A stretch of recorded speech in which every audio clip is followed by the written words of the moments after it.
this was the high priest, and Moses had to tell him, you are not to come into the presence of the Lord at any time. You are only to come when God invites you. Now here you have the difference between the Old and the New Testament. In the Old Testament, the priesthood was under Aaron, who was the high priest. But he's told, you're not to come into the presence of God just any time you want. So there was a limitation put upon Israel. Many people today are still living under that limitation, that we cannot just come into the presence of God. In fact, many Christians believe that that is true today. Of course, it's not true. I'll show you in a minute why that's not true. He said, you're only to come once a year, and then you must bring the blood with you. You must bring the blood with you. Why? Because under the law, without the shedding of blood, there is no remission of sin. Of course, most times people don't quote that verse correctly. They just say, without the shedding of blood, there is no remission of sin. Which means that it doesn't matter whether it was in Israel's day or in our day, it's exactly the same. That is not true. The fact is today that the blood is not necessary. When you come to look at the atonement, you find there are certain things that he says here. First of all, there were 2 goats that were taken on this Day of Atonement. The word atonement has to do with becoming one with God. The word atonement is an interesting little word. You've got the A-T and then the O-N-E. At one meant. Because that's really what the word means.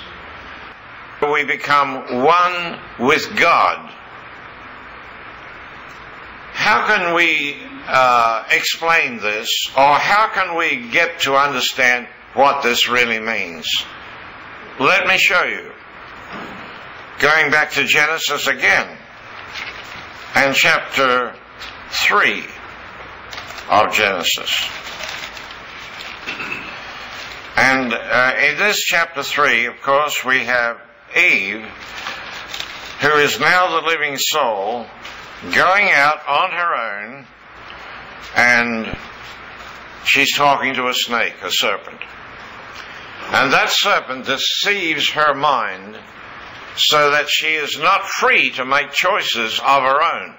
A person that is deceived has no ability to simply choose what they want. Because if you are deceived, you never know it, and you will only function according to the deception, whatever that happens to be. So, here in chapter 3, Eve is talking to the serpent. And the serpent says to her, listen, what did God really say about that tree? And she said, he said, did God really say you're not to eat the fruit of that tree? And she said, yes, that's what God said.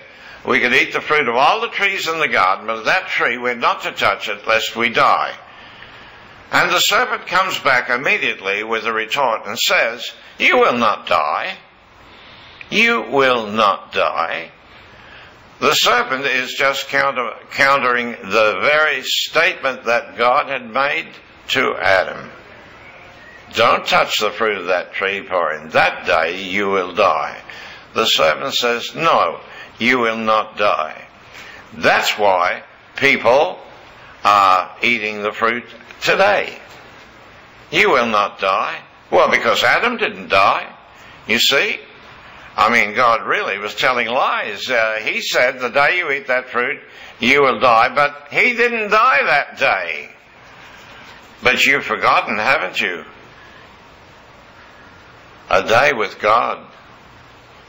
is as 1,000 years. And Adam didn't make it through those first 1,000 years. 930 years, and he died.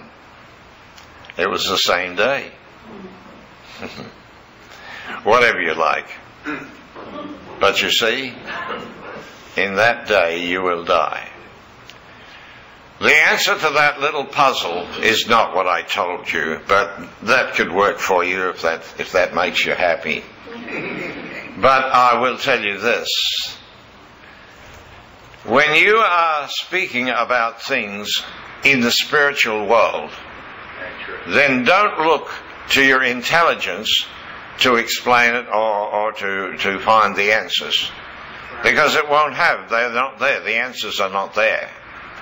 So, God said, the day you eat that fruit, you will die. If you had said to Adam, listen, what was God talking about when he said, the day you eat the fruit of that tree, you will die? What was he talking about? Adam would have said, I haven't got a clue. I don't know. Why? Because nothing in the Garden of Eden died. Nothing. So how could he understand? He couldn't understand. Well, perhaps he did. But you see, you have to now begin to understand what God was saying to him.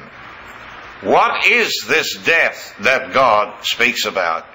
I want to tell you, first of all, it's got nothing to do with the cemetery. Nothing at all. So it must have something to do with something else. And the truth is that the relationship that Adam had with God was based upon obedience. As your relationship with God is today, it's based upon obedience. Not obedience to 10 commandments, not obedience to some law or some rituals that maybe the church has set up for you. The only obedience you have is to do what Father says. That's all. And so there was only one prohibition for Adam that he was to keep. That's all. There was nothing else. Just don't touch the fruit of that tree. Well, Eve, she didn't understand that, of course, and the serpent now, the carnal mind, has convinced her that she will not die. In fact, the serpent said, not only will you not die, but when you eat the fruit of that tree, your eyes will be opened, and you will see things that you've never seen before. And Eve thought that was a good idea. So, of course, she has another look at the fruit. Now the fruit seems to be very attractive to her. Much more attractive than it was before. And so she reaches out and she picks the fruit. And she begins to eat it and find out that the serpent was right.